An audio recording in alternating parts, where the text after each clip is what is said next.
todas las personas que nos acompañan.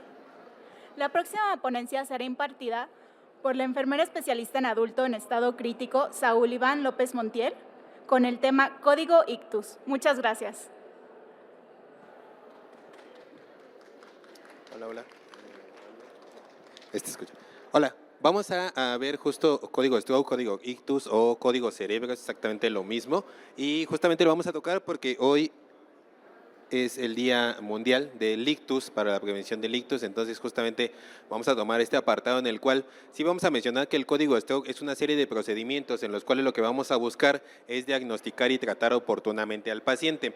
Realmente lo que hacemos es una relación entre todo el conjunto multidisciplinario de personal, tanto enfermería, médicos, compañeros de radio o de imagen, y pues lo que vamos a buscar es justamente eso, evitar el impacto en las secuelas o los deterioros neurológicos que pudiera llegar a tener. ¿Por qué? Porque finalmente el ictus es justamente una pérdida repentina del flujo sanguíneo a nivel arterial, se va a ocluir un vaso sanguíneo y lo que ocurre con este paciente puede ser ocasionado por un trombo o por un émbolo, va a depender mucho de dónde venga. Finalmente la parte del émbolo es un coágulo de sangre que viene de otro apartado, o sea, viene de otra estructura, puede ser de algún miembro inferior, de algún miembro superior, y la parte del trombo es algo que se genera justamente en el apartado neurológico, en las estructuras del parénquima cerebral. Va a depender mucho también de la zona de origen, ¿ok? Va a depender de que hay zonas de core o zonas de puntos de core en los cuales los daños ya son irreversibles, o sea, es una cuestión de tejido que yo ya no lo puedo rescatar, y a mí lo que me va a interesar es lo que va a estar en la periferia, que ahorita lo vamos a mencionar. Esta es la parte de la clasificación, se clasifican en hemorrágicos e isquémicos. Finalmente lo que nos interesa a nosotros en esta plática es el periodo isquémico, en el cual el porcentaje de patología es del 85%, o sea, es mayor número de población que genera esta entidad, pero bien decimos que de los males el menor. ¿Por qué? Porque es el 85% de la población, pero la mortalidad es menor a diferencia del hemorrágico, que tiene un 15%. Entonces la verdad es que dices, pues sí es bastante población la que lo puede generar, pero las repercusiones no son tan fatales. Ahora, la parte de la epidemiología también nos interesa. ¿Por qué? Porque es la segunda causa de muerte a nivel mundial, o sea, es un problema de salud público. La parte de la responsabilidad de las discapacidades sí es la que más deja discapacidades, y también deja una cuestión de que nos va a dejar muchas secuelas. Te interesa bastante que en la población ya más añosa es donde más se presentan estos casos, pero recientemente salió un artículo que se ha evidenciado que en población de 30 a 50 años se ha estado generando más ictus. Entonces ya deja de ser de lado una patología totalmente de personas más grandes, por así decirlo, sino que ya se empieza a volver una cuestión más en etapas productivas. Entonces el ictus sí es un problema de salud público que deberíamos de estar revirtiendo. Ahora, la parte isquémica, que bien decíamos, menor causa de mortalidad, sí se atiende en un buen tiempo. Ahora, 1 de cada 4 personas, 1 de cada 6 personas va a estar evidenciando la parte del ictus, sí te puede llegar a pasar. En México los números sí son bastante altos, es una incidencia, al menos hasta el año 22, de un caso reportado de 118 por cada 100,000 habitantes. O sea, la verdad es que los códigos se activan a cada rato, al menos sí es como muy común que presenten este tipo de entidades, tanto en el país como a nivel mundial. También el número de ictus es bastante considerable.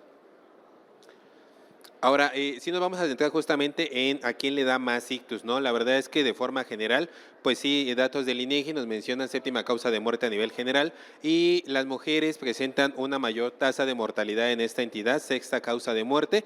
En los hombres es novena causa de muerte, o sea, la verdad es que no estamos como tan disparados, pero sí varía como un apartado muy, muy importante en la cuestión de género. Ahora, los factores no modificables, esos son factores que sí nos interesan. ¿Por qué?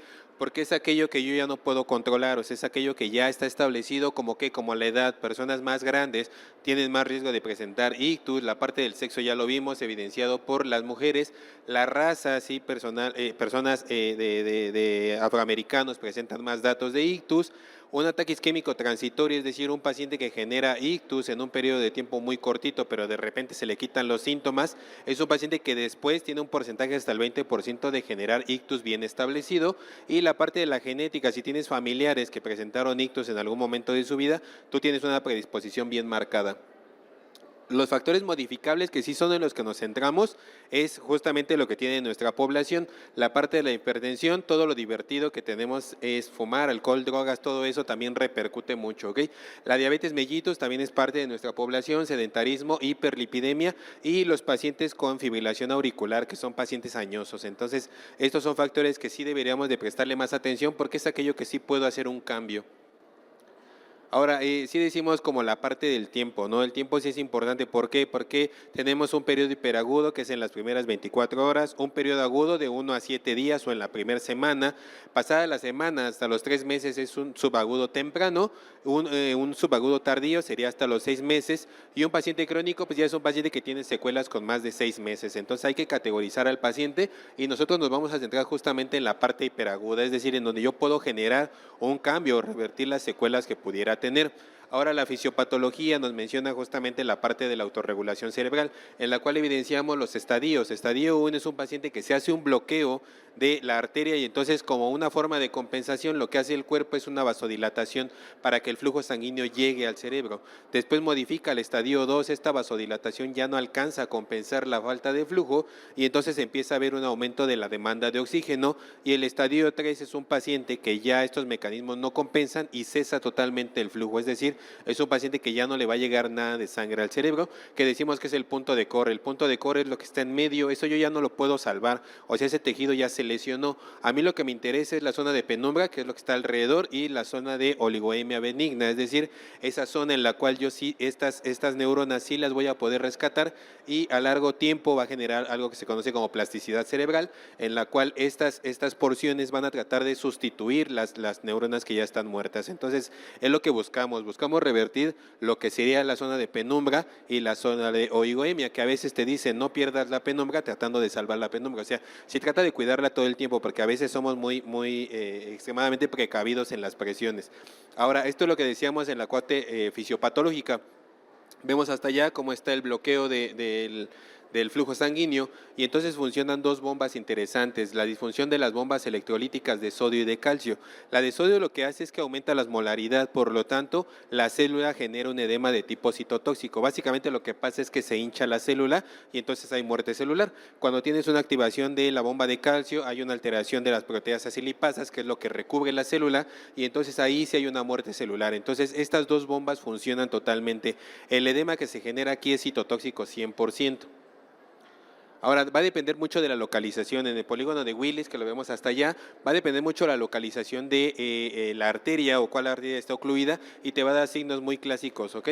Entonces decimos, una arteria cerebral anterior me puede generar afecciones de las piernas, sobre todo por encima de las manos. Eso sí es cierto, ¿no? O sea, sí decimos, sí puede ser como una parte clínica en la que yo puedo decir, más o menos está tapada la arteria cerebral media o la anterior, la comunicante o la basilar, cualquiera de esas opciones, pero yo no me puedo guiar solamente por esto, sí tengo que evidenciarlo, tengo que documentarlo. El código estuvo como tal, entonces es esta serie de pasos que nosotros vamos a hacer. Cualquiera de los algoritmos que ustedes consulten es exactamente lo mismo, ya sea este algoritmo que allá que es de la Asociación de Guatemala o este que es el establecido por la AJA, finalmente hacen el mismo recorrido, ¿eh? O sea, sí van a estar establecidos y ahorita lo vamos a ir tocando. Decimos que el tiempo de cerebro sí nos interesa bastante. ¿Por qué? Porque hay una pérdida de las neuronas, hay una pérdida de la sinapsis y hay un envejecimiento, como lo vemos en este apartado. En los primeros segundos perdemos 32,000 neuronas y aproximadamente la aceleración o el envejecimiento en los pacientes es de 8.7 horas. Entonces sí hay una repercusión a nivel ya de horas hasta 120 millones y una repercusión de 3.6 años. Entonces si se dan cuenta, el tiempo sí es importante porque entonces va a generar más discapacidades. Ahora, en la etapa prehospitalaria, que es la etapa de primer nivel, en la cual, ¿qué voy a hacer? Voy a identificar la debilidad del hemicuerpo del lado derecho, que es un signo muy clásico, la cefalea muy severa, que es denominada como cefalea en treno, en el cual es el dolor más fuerte que ha tenido el paciente, alteración del lenguaje y alguna alteración del lenguaje, del vértigo, perdón, que no es tan clásico el vértigo, pero sí se puede llegar a presentar. Aún así, aunque tengas estos signos patognomónicos, sí tienes que documentar que tu paciente tiene un EBC a través de tomografía, no se puede nada más evidenciar así porque hay signos que se pueden parecer. Entonces, la etapa hospitalaria que voy a buscar, la ventana terapéutica, en la cual considero la parte del tiempo porta aguja menor a 60 minutos, que es conocido como la hora dorada. Entonces, lo que yo voy a hacer es medidas generales y medidas específicas para mi paciente con ictus. Este es en un mundo ideal, la verdad es que esto debería de ocurrir en todas las unidades. Evidenciamos el inicio de los síntomas, en los primeros minutos llega el servicio de emergencias, llega la ambulancia, a los 10 minutos yo ya hice la evaluación ABCD, hago la historia clínica y vamos a hacer la evaluación de que si mi paciente sí pudiera hacer un ictus o no. A los 15 minutos se hace una evaluación por el equipo de laboratorio en el cual me permite la toma de muestras y también vamos a empezar a pensar en que mi paciente tiene que ir a imagen, tiene que ir a tomografía como el gol estándar. Lo mandas a los 25 minutos, a los 45 ya se hizo una interpretación de la imagen y entonces ahora sí se evalúa el tratamiento. Si mi paciente sí es candidato para mandarlo a trombectomía mecánica o lo voy a tener que dejar en fibrinolisis, que sería a los 60 minutos. Eso sería como en un mundo ideal, pero no siempre pasa como de esta manera. Estas son algunas de las mnemotecnias que pueden utilizar. Corre, FAS y camaleón, que esto debería ser como un conocimiento de población en general, porque así como evidenciamos la parte de que sabemos que alguien se está infartando o alguien se está asfixiando, pues también deberíamos de identificar el ictus justamente porque la población es muy fuerte la que está generando estas entidades. Entonces cualquiera de estas opciones pueden ser utilizadas. Normalmente es la alteración del lenguaje, la debilidad del hemicuerpo y la cuestión de el hemicuerpo del lado izquierdo y finalmente llamar al servicio de emergencias, que es como de los últimos eslabones que vamos a considerar. Ahora también tenemos algunas otras escalas. La clásica es Cincinnati, que la vemos allá, que es la debilidad de cara, cuerpo y la alteración del lenguaje. Esa es bien obligada que sí sea como muy de población en general. También se puede utilizar Rosier, en el cual utiliza más eslabones, como algunas alteraciones de defectos visuales o algunas alteraciones como síncopes, ¿no? Eso también puede llegar a pasar, pero cualquiera de las opciones que pueden consultar es bastante válida.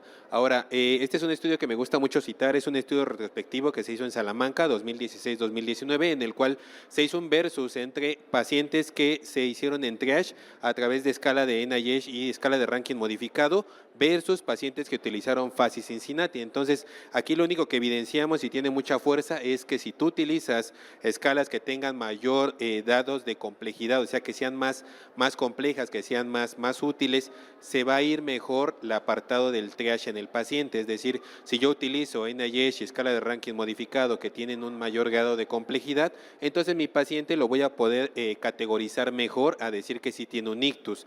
Ahora, el manejo general es importante. Decimos, el ABC es bien clásico en todas las entidades, vía aérea, oxigenación y el apartado de la hemodinamia. Eso es lo que sí me interesa como tal. Las constantes vitales, eso también es obligado en todas las entidades. Y la parte de la cabecera, importante. El paciente neurocrítico, 30 grados con cabecera neutra. ¿Por qué? Porque ayudas al retorno venoso. Entonces, mi paciente evitas que tenga hipertensión endocraniana asociada al edema cerebral que está generando. La parte de la circulación son 2 vías periféricas de alto flujo. Esto sí es bien real. ¿Por qué? Porque a veces siempre quieren tener al paciente con ictus y que forzosamente se le ponga catéter venoso central. La verdad es que no califica. Todos los algoritmos dicen 2 vías periféricas de buen calibre y con eso está del otro lado tu paciente. Entre menos lo invadas, le va a ir mejor. Entonces, eso es lo que hacemos, soluciones balanceadas en la cuestión de qué, de solución fisiológica. ¿Por qué? Porque el paciente de neuro necesita tener sal, necesita estar salado porque evitamos edema cerebral. La parte del oxígeno, saturación arriba del 94%, eso es bien claro. En los pacientes de neuro ese es el gol estándar o el punto de corte. Si decimos oximetría de pulso si es de cajón, oxígeno no, va a depender de si mi paciente está saturando bien o no. La parte de la temperatura dice si trata la hipertermia porque seguramente la hipertermia lo va a matar. La parte de invasivos, en casos necesarios, sonda nasogástrica o sonda vesical, también es opcional. Si tu paciente está despierto y tu paciente de gluten, no le pongas una sonda nasogástrica porque solamente es complicar más a tu paciente. Entonces no se hace este tipo de maniobras. Y la parte de la glucosa es el diagnóstico diferencial, es el MIMIC, es aquello que se parece como tal, porque puede dar signos muy característicos o que pudieran ser muy específicos de ictus, pero no es la realidad. Solamente toma una glucosa y evidencia si tu paciente está cursando por un ictus o tiene hipoglucemia, porque lo vemos de esta manera. Tiene fases neurológicas, en lo cuales vemos que a nivel cortical mi paciente pudiera tener somnolencia o hipotonía o incluso pudiera tener espasmos o desviaciones oculares, que pudiera parecerse a un ictus, pero no es así. Nada más hay que hacer un análisis del MIMIC, que no te toma más que 5 segundos tomar una glucosa. Ahora, la escala de NIH también es importante, que decíamos, el grado de complejidad también lo va a etiquetar o lo va a estandarizar de mejor forma. Hay que dejar en claro que las determinantes cuáles van a ser. Para que yo pueda trombolizar a mi paciente, un puntaje de NIH de 4 a 25 puntos es el punto de corte más importante. Va a depender de la gravedad el puntaje de NIH. Si tengo un puntaje más elevado, pues es un paciente que está más grave, un paciente que me va a costar más trabajo o que tengo más riesgo de que se convierta en hemorrágico. Ahora, estudios complementarios, ¿qué es lo que hago? Tomo laboratorios, tomo tiempos de coagulación, tomo el índice o el INR y encima verifico si mi paciente tiene datos de sangrado clínicos, o sea, si tiene sangrado evidenciado así de forma muy visual. Si no lo tiene, yo puedo continuar con el algoritmo, no por eso lo detengo, o sea, yo continúo con el algoritmo para llegar al punto final del mismo. Electrocardiograma también para los pacientes con fibrilación auricular, que son pacientes muy añosos, pacientes ya grandes, es una causa de EBC isquémico. La tomografía, si es el gol estándar, es bastante simple hacerla y finalmente tiene una buena sensibilidad y especificidad. Por eso es el gol estándar que vamos a utilizar. Si no tenemos resonancia magnética, también es una de las opciones. El problema es que la resonancia pues se tarda más a la tomografía.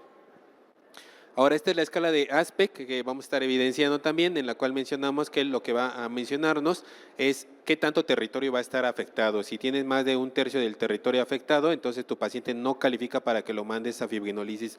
Aquí vemos las imágenes, esto es lo que estaríamos viendo, toca distintas estructuras importantes, los núcleos reticulares, la cápsula interna, las ínsulas, el territorio de la cerebral media, sobre todo cerebral M1, M2, M3, que es más en la porción inicial, y porciones más elevadas o más corticales, utilizamos M4, M5, M6, entonces va a depender de lo que estés buscando. La escala de ASPEC se clasifica de esta manera. Realmente, si tú tienes todo el territorio bien establecido con flujo sanguíneo, tienes un puntaje de 10. Entre menos territorio tengas afectado, tengas más territorio afectado, vas restando puntos. La tomografía de arriba es una persona normal que no tiene ninguna lesión en las estructuras, pero la de abajo sí tiene toda una lesión de estructuras del lado izquierdo, porque las tomografías se leen al revés, este es el lado derecho, por lo tanto es el lado izquierdo del paciente. Entonces, se dan cuenta, realmente está todo infartado. Este paciente tiene un puntaje muy bajo de ASPEC, tiene un pronóstico muy complicado y lo vemos acá, incluso aquí se alcanza a ver en la flecha cómo ya no tiene flujo sanguíneo, a diferencia del otro lado. Entonces, eso es lo que calificamos con ASPEC. Es un paciente que no califica para fibrinolisis, mándalo a trombectomía mecánica mejor. Ahora, el manejo específico, vamos a tocar puntos bien claros: fibrinolítico, presión arterial, antiagregantes plaquetarios, anticoagulantes y trombectomía mecánica como el último eslabón. Ahora, el fibrinolítico de elección es RTPA. ¿Por qué? Porque está evidenciado por la FDA, ese es el único que está aprobado, pero hay otros fibrinolíticos muy interesantes. El periodo de ventana 4.5 horas es como el estándar, pero también hay evidencia de que se puede hacer ventanas extendidas. ¿De qué va a depender la tasa del sangrado? Porque luego les preocupa muchísimo que vaya a sangrar su paciente. La verdad es que tiene que ver mucho con la escala de NIH. Si tienes un puntaje de NIH más elevado, pues tienes más riesgo de sangrado, pero si se dan cuenta, nada más es el 6%. O sea, pierdes más si no lo trombolizas, que si lo trombolizas y pues esperas a ver cómo le va, o sea, no pasa nada. También la edad y la glucosa son factores determinantes. Entonces, eso es lo que vamos a establecer. Sí, la AJA sí establecía puntos de 3 horas, luego lo cambiaron a 4.5 horas, y uno de los estudios importantes es el estudio Wake Up, que es el estudio del despertar, en el cual te dice, son estos pacientes que los mandan a dormir, sobre todo son como abuelitos que se van a descansar, y entonces ellos después, cuando van a verlos en la mañana, ya tienen esta parte de que no despiertan. Entonces, estos pacientes, como no tenemos ni idea de en qué momento le dio el ictus, lo que hacemos es que sí califican para fibrinolisis o sí califican para trombolisis, siempre y cuando no haya alteración de la resonancia magnética. Este es uno de los estudios más importantes. Hay criterios de inclusión y criterios de exclusión absolutos y relativos, en los cuales vemos que los absolutos nos vamos a centrar justamente en el apartado de la presión arterial, que sería 185-110. No es un criterio absoluto como tal, o sea, sí es un criterio absoluto en el cual, en que no le puedo dar el fibrinolítico, pero lo que voy a hacer es bájale la presión y entonces ahora sí dale el fibrinolítico.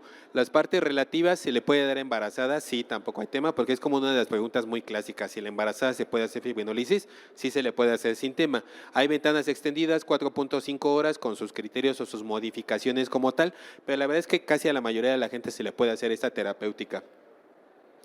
Alteplase es el medicamento que es el de elección, es el aprobado por la FDA, en el cual la dosis sería de 0.9 miligramos kilogramo de peso y con una dosis tope de 90 miligramos. Lo que hacemos es el 10% lo pasamos en bolo y el resto lo pasamos para 1 hora. Eso es el gol estándar como tal. Este es el medicamento, la verdad la preparación sí tiene como su grado de complejidad, pero pues nada como del otro mundo. Lo que hacemos es solamente el líquido y la parte del leofilizante. Solamente lo invertimos y dejamos que el líquido vaya cayendo en la solución y entonces nada más esperamos a que se reconstituya. El 10% se administra en bolo y lo demás para bomba como tal. Ahora, medicamentos que son una alternativa, Tenecteplase es una de las opciones muy fuertes. ¿Por qué? Porque lo que hace es que tiene una mayor afinidad por la fibrina, es decir, te va a destruir el coágulo de una mejor manera, te va a hacer una vida media más larga, es decir, va a actuar más tiempo, es una sola inyección, es decir, es más cómodo para nosotros, solamente haces una sola dosis y con eso ya quedó. Es más cómodo incluso para el paciente y es más barato. Entonces, esto es una muy buena opción. O sea, la verdad es que reperfundes más al paciente y tienes menos riesgo de sangrado con Tenecteplase que con Alteplase, pero pues no ha estado aprobado como tal. Este también es otro estudio, el CHASBLIS, que también evidencia que incluso hasta las 24 horas yo le puedo dar el medicamento sin ningún tema. Ahora hay ventanas extendidas, sí, estas son algunas ventanas extendidas, algunos de los estudios más fuertes. Por arriba de esto decimos el Wake Up, es un estudio que también evidenció que sí se le puede dar más tiempo a la ventana y se le puede dar el medicamento como tal. El estudio Extended también es un estudio que te dice lo puedes mandar hasta 9 horas sin tema. El estudio Timelines, que es del 2024, en el cual también evidenció que le va mejor a los pacientes en ventanas extendidas, y el estudio Trace 3, que es como de los más recientes que vamos a consultar. Entonces, todos estos estudios te dicen si le va bien a tu paciente, si le das Alteplase o le das Tenecteplase posterior al tiempo que establece la AJA. La presión arterial sí es bien importante también porque es parte del seguimiento que da enfermería. Lo que vamos a buscar es que mi paciente cuando llegue al servicio de urgencias va a estar hipertenso, 220, 110, eso es normal porque el paciente está tratando de compensar la falta de flujo. Lo que yo voy a hacer es reducir solamente el 15% de ese porcentaje de la presión arterial. ¿Por qué? Porque si no le voy a generar edema a mi paciente. Entonces solamente en casos como disección aórtica, insuficiencia renal o una lesión renal, embarazo, insuficiencia cardíaca, eso sí le voy a bajar el porcentaje de la presión arterial, si no lo voy a dejar así. O sea, no le haces nada a tu paciente hasta que ya evidencias por ASPEC y hasta que sí califica para RTPA. Le bajas la presión arterial hasta 180 y entonces ahora sí le das el medicamento. Lo vas a mantener menos de 180 y entonces vas a utilizar algunos medicamentos como la betalol o nitroprusiato. Ahora, esta gráfica es muy buena, ¿por qué? Porque te dice, mi paciente está con hipertensión en el primer nivel. Aquí lo que voy a hacer es, le bajo la presión hasta 180, una vez que se lo paso, me voy a la parte de la revascularización y entonces ahí sí le meto el medicamento a mi paciente. Me quedo en un valor estándar de 140, 180 de presión arterial. Si mi paciente sí abrió completamente la parte de la reperfusión con un valor de TC2B o 3, entonces puedo bajar hasta 140, 160 de sistólica. Si no abrió, o sea, si realmente no pude reperfundir tanto el vaso como lo vemos arriba, yo me sigo quedando con 180 porque va a ser una manera de darle flujo a mi paciente. Ahora, estos son algunos medicamentos. La betalol es el de elección, no causa tanta alteración en la autorregulación cerebral. El control de la presión se hace cada 15 minutos, 2 horas. O sea, va a estar ahí con tu paciente cada 15 minutos checándole la presión arterial. Después te vas a pasar a 30 minutos en las siguientes 6 horas y luego cada hora hasta cubrir un periodo de 24 horas. Si mi paciente hizo hipertensión, me regreso en el algoritmo hasta cubrir las 24 horas como tal.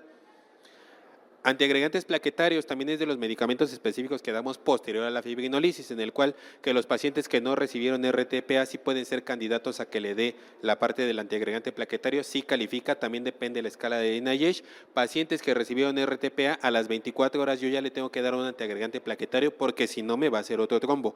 Un 20-25% de los isquémicos transitorios seguramente me va a hacer un isquémico bien establecido y la terapia dual es lo de elección. La verdad es que les va mejor con 2 tipos de agregantes plaquetarios a solamente darle uno en un periodo de al menos 21 días, es como mínimo lo que marca la AJA, hasta 3 meses para que no vaya a sangrar mi paciente. Los medicamentos con dosis de carga, clopidogrel con una dosis de 300 y aspirina lo podemos bajar a 75 o 100 miligramos. Esta es una de las escalas que utilizamos, la escala de isquémico transitorio, que es ABCD3, en el cual me puede decir que mientras tenga un puntaje más elevado de esta escala, pues tengo más riesgo de que mi paciente tenga un accidente cerebrovascular o la escala canadiense, que la escala canadiense funciona mejor porque tiene mayor sensibilidad y especificidad y tiene mayor área bajo la curva. Entonces aquí me va a categorizar mejor a mi paciente. Ahora, los antiagregantes plaquetarios que bien mencionábamos, ¿sí se le puede dar a los pacientes? Sí, sobre todo después de las 72 horas del ictus, sí le puedo dar antiagregantes plaquetarios sin ningún problema. Mi paciente no va a sangrar. Le damos aspirina y clopidogrel, le va a ir mejor a los pacientes que solamente darle aspirina. Estos son los isquémicos transitorios, son esos puntos marcados por las flechitas, en el cual a veces no se alcanzan a ver en la tomografía, o es un paciente que sí le dio el ictus, llegó al hospital y ya cuando llegó ya estaba bien. Entonces por eso dice, pues no tiene nada su paciente, que se vaya a su casa, pero ya después regresan porque ahora sí ya se veció. Anticoagulantes también se le pueden dar a los pacientes, sí, pasadas las 24 horas. Una recomendación que hacía la AJA, pero recientemente salió un artículo en el cual dice, entre más corto le puedas dar el anticoagulante, le va a ir mejor. Se le puede dar al tercer día de acuerdo al NIH de 8 puntos, o se le puede dar al sexto día con un NIH de 8 a 16 puntos, o hasta el 12º día hasta los 16 puntos de NIH. Pero entre más le puedas dar, entre más rápido le puedas dar el anticoagulante, le va a ir mejor, con un punto de corte hasta 4 días, independiente de la escala de NIH, ¿ok? Vamos a respetar los tiempos de coagulación, el INR sí, sobre todo en los pacientes que tienen FA y son añosos, ellos sí les damos un INR hasta de 2 sin tema. Esta es una escala que utilizamos, el CHATS-VAS, que te va a decir si tu paciente sí tiene un riesgo de generar un isquémico, sobre todo originado por una fibrilación auricular, que vemos que un puntaje de 6 te da hasta un 15% de evidencia de que te puede llegar a generar un isquémico. La escala de Hasbled te puede decir qué tanto riesgo tiene de que sangre tu paciente, y nada más evidenciamos también con un puntaje. Le damos terapia dual de los antiagregantes o anticoagulantes. Esto es lo que hacemos, aspirina, clopidogrel o anticoagulantes orales. La trombectomía mecánica es de los últimos eslabones que vamos a tener, en el cual mi paciente no calificó para meterlo a trombectomía, a fibrinolisis, porque tenía una oclusión de gran vaso y tenía un ASPIC comprometido. Entonces lo que hacemos es mandar la trombectomía mecánica siempre y cuando tu paciente tiene una buena escala de Rankin modificado de 0 a 1, en un periodo de ventana de 4.5 horas, la oclusión en M1 o en carótida del lado interno craneal, en el cual es una oclusión de gran vaso bien evidenciado, el NIH que sea de 6 puntos, el ASPEC de 6 puntos y que el inicio de tratamiento sea en las primeras 6 horas. Es lo que marca como muy general la AJA, pero también hay ventanas extendidas. Esto es lo que hacemos como tal. Esta es la escala de reperfusión en la cual yo evidencio si logré abrir el vaso. Un TISI de 0 hasta 2B, solamente me quedé hasta aquí, no alcancé a abrir todo el vaso, entonces sí tienes que hacerlo con trombectomía mecánica. Un TISI 2B o un 3 es un paciente que sí alcanzó a abrir y tiene un mejor pronóstico neurológico. Esta es la escala de Rankin modificado, siempre y cuando tengas escalas de 2 hasta 0 es un paciente que sí tiene actividades de la vida diaria sin problema. Si ya llevas un paciente con una escala de Rankin modificado de 5, pues seguramente el paciente no va a tener un pronóstico neurológico ni va a tener mejorías en la cuestión de las actividades diarias. Esta es la escala de Dragón, en la cual nos evidencia también que mi paciente puede tener mal pronóstico o buen pronóstico funcional. En un puntaje de 2 a 3 tengo un pronóstico funcional bastante bueno, un mal pronóstico 8 a 10 puntos, ¿ok? Entonces es un paciente que no va a tener tan buena calidad de vida posterior a esto. Las ventanas extendidas en trombectomía también son importantes, 6 a 24 horas se pueden hacer sin tema. Es el estudio de Faust, que es uno de los más importantes también, junto con el estudio Down, en el cual sí se evidenció que se puede hacer de 6 a 24 horas, o sea, no excluyes al paciente como tal, sino también le das opciones. Y el estudio Rescue, que es como de los más últimos que salió en el año pasado, en el cual también se evidenció pues una corte multicéntrica en el cual hacerle la trombectomía mecánica tuvo mejoría en la escala de Rankin modificado en los primeros 2 puntos. Y ese es el algoritmo que podemos seguir. Es un paciente que tiene sospecha de BC, tienes el triage por el personal de enfermería, ya vimos cómo lo podemos categorizar. Si utilizas escalas más complejas como NIH o escala de Rankin modificado, lo puedes mejorar o le puedes dar un mejor pronóstico a tu paciente. Activas el código ictus, se activa el personal de urgencias y entonces ahora sí hacemos un llamado al neurólogo para que él haga la valoración de la escala de NIH.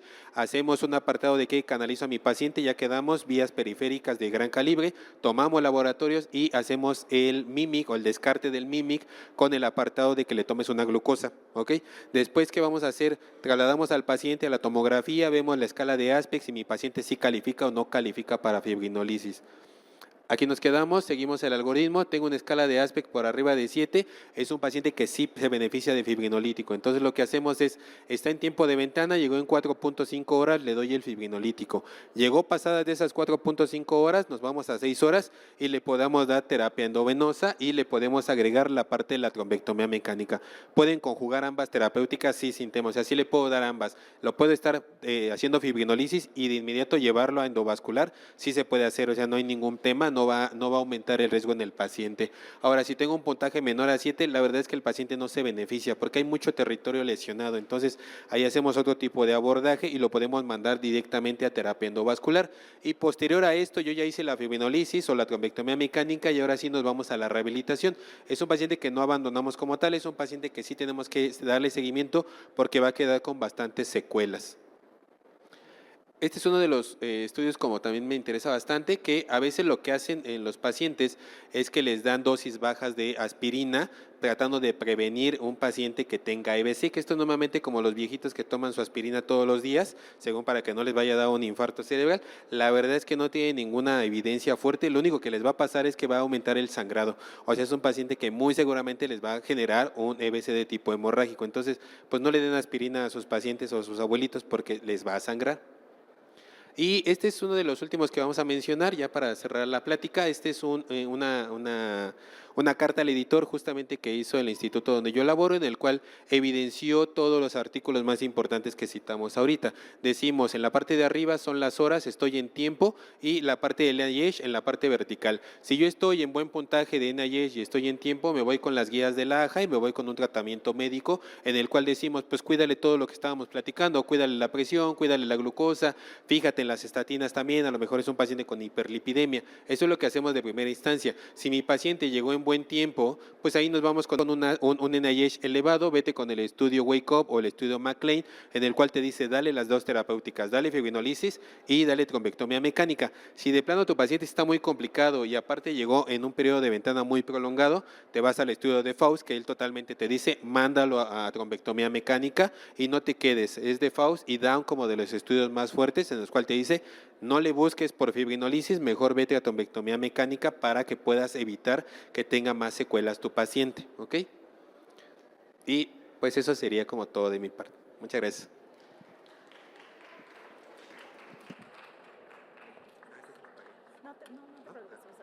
Gracias. ¿Listo? Muchísimas gracias, Saúl, muy interesante. Ya en este momento damos por concluido el evento que impartió AMEMCTI con el simposio Cuidados Intensivos, Estrategias para la Mejora Continua a Cargo.